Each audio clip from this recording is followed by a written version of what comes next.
আমাকে টাকা দিয়েছে, আমি অনেক মজা করে কেক খাবো। আহ, কি সুন্দর গান আসছে না? ও মারে মারে, আরে আরে, এত সুন্দর শখ করে কেনা কেকটি মাটিতে পড়ে গেল। এবার আমি কি খাবো? এই গাছের শিকড়ের জন্য আমি হোঁচট খেয়ে মাটিতে পড়ে গেছি।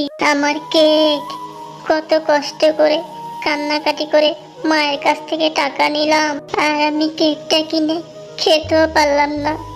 আহ, আমার কেক। আহারে, আমার শিকড়ে হোঁচট খেয়ে পড়ে মেয়েটার কেকটা নষ্ট হয়ে গেল। ইস, কিভাবে কাঁদছে। আমার শিকড়গুলো হয়েছে আবার বাঁকা, একদম কোনো কথা শোনে না, যেখানে সেখানে শিকড়গুলো ছড়িয়ে ছিটিয়ে থাকে। এই মেয়ে, কেক নষ্ট হয়ে গেছে বলে কি এত কান্নাকাটি করতে হয় নাকি?